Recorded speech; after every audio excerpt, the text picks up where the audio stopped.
Magie, émerveillement et mystère. Voilà ce qu'a ressenti chaque spectateur devant ce qui est peut-être le meilleur documentaire de dinosaures de tous les temps, ou du moins le plus iconique, sur la Terre des dinosaures. À l'heure où la série marque son retour en 2025 et que les premières images de celle-ci commencent à fuiter, je vous propose une première rétrospective de ce que la BBC nous a produit par le passé, en espérant que ces rêves se poursuivent dans les années à venir.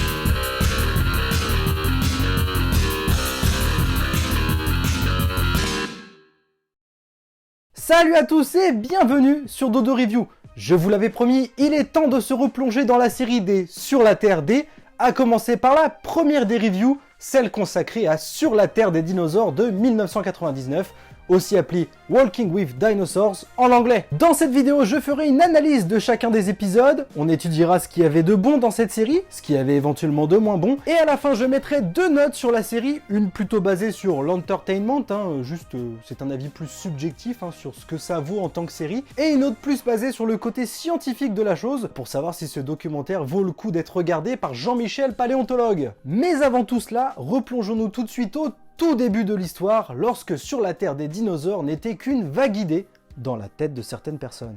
Nous sommes en 1995, soit 2 ans après la sortie du premier Jurassic Park, qui venait de faire exploser la popularité des dinosaures sur le grand écran. En voyant ce succès, de nombreuses chaînes de télé ont rapidement voulu produire leur propre contenu sur les dinosaures pour le grand public et surtout les familles, avec plus ou moins de succès d'ailleurs. Mais parmi ces chaînes figure la BBC, dont le projet sera autrement plus solide. Celle-ci propulse un employé maison nommé Tim Hines à la tête du projet. Jusqu'ici, le gars a travaillé en tant que journaliste et est assez calé en zoologie, mais à ce moment précis, il n'y a rien de très marquant à dire à son sujet. Cela étant, Hines a tout de même une idée de génie. Il se dit que s'il pouvait insuffler la technologie et les effets spéciaux de Jurassic Park dans sa série, le rendu serait forcément génial. Et c'est ainsi qu'il se rend tout naturellement chez ILM, la boîte qui a donné vie aux dinosaures de Tonton Spielberg. Mais il y a un tout petit hic dans cette histoire. Oh, 3 fois rien, un petit détail. Non, je déconne, Monsieur Hines se retrouve vite dans la sauce puisque la société d'effets spéciaux lui balance un devis de 10 000 $ la seconde pour chaque plan, avec des créatures en images de synthèse. Bon, et si vous êtes aussi intelligent que le mec qui va s'afficher juste ici, je vous laisse faire les calculs. On a 6 épisodes de 30 minutes et les dinosaures apparaissent environ 25 minutes par épisode. Et il n'y en a pas qu'un seul. Alors en termes d'images de synthèse, ça va faire bonbon.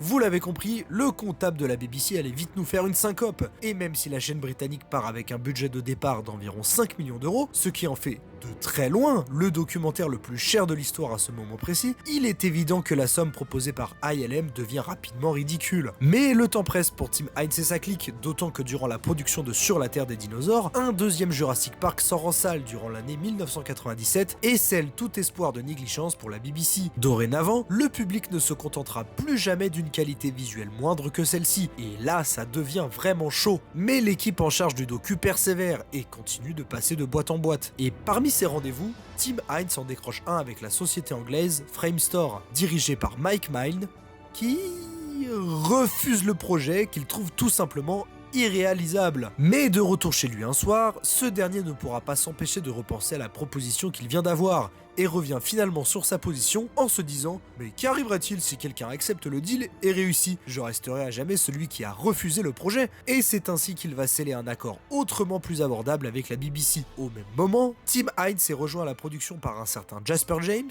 la BBC rallie France 3, ProSieben ou encore Discovery à sa cause. Bref, tout est prêt pour casser la baraque avec les dinosaures. Mais il y a un dernier hic. La BBC n'accepte de lâcher les fonds uniquement si le projet de Hines tient vraiment la route. Et c'est ainsi que ce dernier, accompagné d'un seul caméraman, va tourner un pilote de 6 minutes le temps d'un week-end pour convaincre les derniers sceptiques. Alors, on peut sourire en voyant la gueule des animaux sur ces quelques images, mais l'histoire et la narration de ce mini-épisode donnent déjà une nette image de ce que sera la future série. Et Hines obtient enfin le feu vert pour mener à bien le projet final. Après 18 mois de travail acharné suite au premier jour de tournage, la série était prête à déferler sur les télévisions britanniques le 4 octobre 1999. Mais voyons ce que ça nous raconte tout ça. Ce premier épisode nous embarque à l'ère du Trias, il y a quelques 220 millions d'années, à une époque où la Terre est formée par un continent unique, lui-même marqué par de violentes sécheresses. À cette époque, les dinosaures sont loin de faire la loi et doivent se méfier de reptiles plus anciens et parfois terrifiants. Mais ils vont démontrer être les créatures qui s'adaptent le mieux aux différents changements et l'épisode se conclut par l'arrivée de l'ère des géants, alors que les créatures plus archaïques s'éteignent les unes après les autres. Les dinosaures prennent dorénavant les commandes pour ne plus les lâcher durant les 165 millions d'années à venir. L'épisode 2 nous embarque dans les forêts et plaines du Jurassique, quelques 70 millions d'années plus tard. L'unique continent, appelé la Pangée, commence à se disloquer, et les dinosaures sont les maîtres du monde. On y suit un troupeau de Diplodocus d'Amérique du Nord, ainsi qu'un groupe de jeunes en parallèle. Et que vous dire de plus si ce n'est que les dinosaures sont au sommet de leur gloire, aussi bien les herbivores que leurs prédateurs, et que la musique est la plus épique de la série. En parlant d'épique, le troisième épisode s'ouvre justement sur cette scène.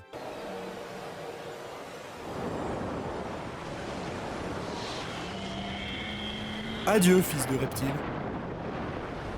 Cette fois, nous sommes toujours au Jurassique, mais sur les îles qui deviendront un jour l'Europe. On s'éloigne un peu des dinosaures, même si on en voit quelques-uns, pour se concentrer sur les superbes reptiles marins de leur époque. Et le moins qu'on puisse dire, c'est que ceux qui pensaient qu'il ne pouvait pas y avoir pire que sur Terre, bah ils se sont bien trompés. L'épisode 4 s'ouvre sur la période du Crétacé et rend cette fois hommage à un autre groupe de reptiles, les ptérosaures. On y suit un des plus grands de tous, un ornithochérus, pour son dernier voyage annuel en quête d'une partenaire pour faire des trucs d'adultes. Sauf que spoiler, bah ça va pas bien se finir pour lui. Oui, c'est lui qui est en train de se faire bouffer au sol, oui. L'avant-dernier épisode nous embarque cette fois dans le pôle sud pour y découvrir les dinosaures polaires. Certes, l'Antarctique n'était pas aussi froide qu'aujourd'hui, mais ce n'était pas les Bahamas non plus, d'autant que c'était loin d'être le seul problème à gérer pour ses habitants. Enfin, l'épisode final nous ramène au Montana il y a un peu plus de 65 millions d'années. La Terre est toujours dominée par les dinosaures et des créatures mythiques ont fait leur apparition,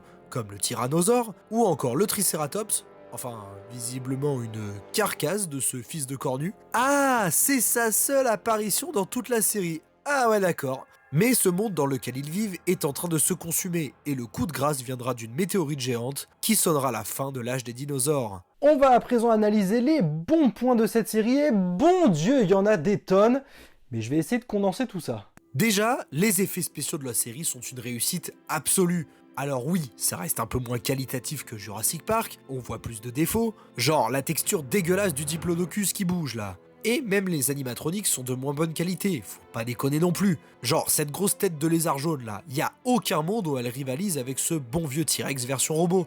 Et coucou, on voit ta mousse là. Mais quand on sait que Jurassic Park a coûté presque 15 fois plus cher et a été animé par la meilleure boîte de prod de tous les temps, bah on ne peut que saluer le travail de la BBC et de toutes les équipes. Certains animaux sont juste magnifiques à voir, les diplodocus en particulier sont majestueux, et les reptiles marins se déplacent magnifiquement bien dans l'eau. Franchement, c'est une dinguerie. Et 26 ans plus tard, ça reste toujours aussi regardable, même si on notera plus vite les défauts, ce qui est normal. Autre point fort, c'est le récit qui nous est raconté. Alors il est assez basique, puisqu'il s'agit de l'histoire des dinosaures dans sa globalité, de leur modeste début jusqu'à leur triste fin. Mais bon sang comme on s'y croirait, l'illusion est vraiment totale et la narration est aussi bien compréhensible des puristes que des amateurs. De plus, la manière de bouger des animaux est très réaliste et ils agissent vraiment comme de simples animaux. Il n'y a aucune pitié, même les créatures les plus fortes peuvent devenir le casse-croûte d'un autre animal en une fraction de seconde, mais c'est ainsi que fonctionne la nature. Et puis le casting est vraiment complet, on retrouve à la fois des animaux stars, comme le Diplodocus, l'Allosaure, le Brachiosaure, mais aussi des animaux beaucoup moins connus, comme le T-Rex, non je déconne, le Taurosaurus qui vole la vedette au pauvre Triceratops, et surtout le petit Leilinazora. Mais comme on l'a vu, on ne s'intéresse pas qu'aux dinosaures, la série donne la part belle aux autres groupes de reptiles, aux premiers mammifères, et même aussi aux plantes comme les fleurs qui apparaissent lors de l'ère des dinosaures. En fait, c'est toute la nature de cette époque à qui les producteurs rendent hommage. Et puis, il y a une séquence entière sur des bousiers. Alors si ça vous donne pas envie, bah je sais pas ce qu'il vous faut. Et en parlant de raconter l'histoire, la narration de la série est devenue culte. Le narrateur de la version originale, Kenneth Branagh, qui a notamment réalisé Thor ou Le Crime de l'Orient Express, est très apprécié par les fans anglais de la série. Il a une voix très calme et posée qui colle très bien avec le ton que veut donner la série. But they are not the only giants. Huge pterosaurs rule the skies, and below them, massive marine reptiles harvest the rich oceans. Chez nous, c'est André Dussolier qui s'est collé à la narration, et le rendu est vraiment différent de son homologue anglais. Le soir venu, les animaux s'accouplent. Ça vous fait rire? Autre point très très fort de la série dont j'ai déjà parlé dans ma toute première vidéo, il s'agit des musiques. Sur cette chaîne, on parlera de dizaines et de dizaines de documentaires différents, mais je vous le dis tout de suite, aucun ne rivalise vraiment avec les compositions que Ben Bartlett a réalisées pour cette série et ses suites. Chaque thème s'adapte parfaitement à son moment, et certains morceaux comme Time of the Titans de l'épisode 2 ou les musiques de l'épisode 4, lorsque le ptérosaure géant parcourt les airs, sont aussi puissantes que majestueuses. Franchement, c'est du même niveau que certaines bandes son de films, et je suis très sérieux quand je dis ça. Et d'après mes recherches, il s'agissait des premières compositions professionnelles de Monsieur Bartlett. Alors là, chapeau l'artiste. Ah, par contre, c'est aussi les seuls à avoir été vendus. Chapeau. Chapeau aurait été mieux, mais chapeau. Malgré tout comme les autres films et séries à succès, Sur la Terre des dinosaures a bien son lot d'erreurs. Et la série a aussi subi des critiques, ce qu'on va voir tout de suite. Le documentaire date de 1999, donc ça commence à dater sévère sur certains points. Alors qu'on soit clair, Sur la Terre des dinosaures tient toujours la route sur les grandes lignes, même si certaines infos de l'époque sont un peu dépassées. Par exemple, l'Ornithokyrus de l'épisode 4 n'est plus considéré comme le plus grand ptérosaure existant, puisqu'il est classé derrière de nouveaux géants comme l'Atsegopteryx ou le Quetzalcoatlus, qui apparaît pourtant dans la série. Ok, bizarre, ils ont oublié que c'était toi le boss, mon poulet. D'ailleurs, plusieurs animaux ont une taille exagérée dans la série, genre les Diplodocus de 40 mètres au lieu de 25 ou 30 mètres, ou encore le célèbre cas du Liopleurodon de 25 mètres pour un poids de 150 tonnes. Ok, alors clairement toi avec tes fanons, tu peux aller te faire cuire une crevette parce que ce truc te bouffe matin, midi et soir. Bon, plus sérieusement, ces estimations sont basées sur des fragments de fossiles, donc il est difficile de savoir à quel point l'info est vraie ou pas. Aujourd'hui, la taille du Liopleurodon est plutôt estimée à 7 mètres. Ouais, ça fait mal. Mais certains membres de sa famille auraient pu atteindre les 15 mètres, alors qui sait. Bon, sinon, on peut citer en vrac la petite crête sur le pif de cet ornitholestes, qui en fait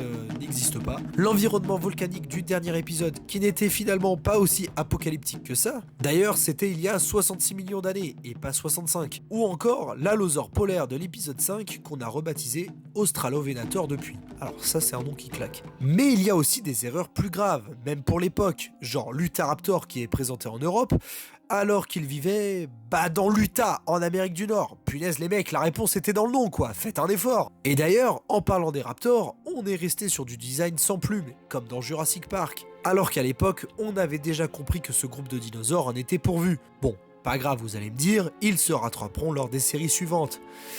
Ah non. Bon, je peux aussi citer le design du T-Rex, qui est un peu bancal, mais surtout l'extinction du Trias, qui n'a pas eu lieu il y a 220 millions d'années comme on nous le montre, mais plutôt il y a 200 millions d'années tout rond. Et bon, allez, c'était pour les besoins de l'épisode, il fallait montrer à la fois l'expansion des dinosaures et la fin du règne des anciens reptiles, on va dire que ça passe. Et enfin, dernier point qui m'a un peu déçu, c'est la façon dont est représentée l'extinction des dinosaures. Après avoir passé près de 3 heures avec eux, c'est quand même dommage que cette scène se limite à un nuage de poussière qui engloutit 2 bébés dinosaures et un cadavre, ainsi qu'une petite pluie de feu qui vient conclure un règne de 160 millions d'années en 40 secondes. Sérieux, on voit même pas la météorite s'écraser sur Terre. Alors bon, ils vont essayer d'étoffer un peu le truc dans les docs qui suivront, mais quand même quoi. Bon, l'épisode se termine quand même sur une bonne note, puisqu'il se conclut sur la révélation que les oiseaux sont des dinosaures, et les piafs s'envolent. Malgré tout, Sur la Terre des dinosaures aura été un très grand succès critique, et même commercial. 400 millions de personnes ont vu la série entre 1999 et l'année 2000,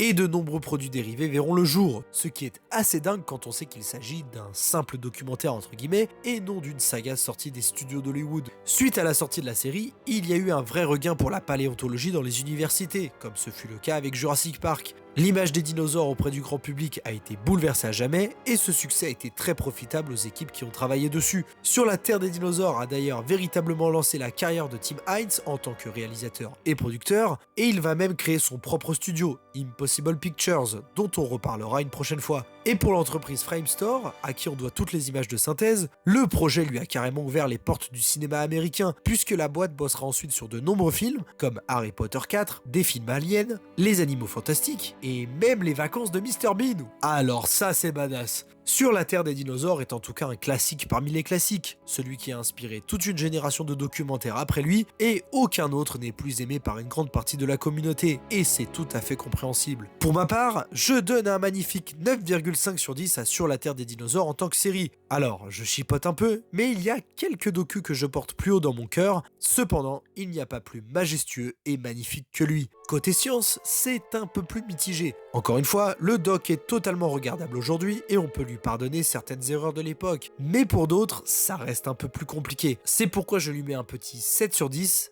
Allez, je vais pas être trop dur. Et voilà, c'est tout ce que j'avais à dire sur la série mythique Sur la Terre des dinosaures. La prochaine fois, on parlera d'un épisode un petit peu spécial sorti un an plus tard. Peut-être qu'il vous dit quelque chose. Enfin, ça, ce sera dans 2 semaines. Il y aura un autre sujet entre ces 2 vidéos. Voilà, en attendant, que vous dire de plus. Merci beaucoup pour les messages de soutien depuis les 2 premières vidéos, ça fait extrêmement plaisir. J'espère que ça va continuer comme ça et que le contenu de la chaîne vous plaira. Voilà, que vous dire de plus, comme d'habitude. Portez-vous bien. Ciao.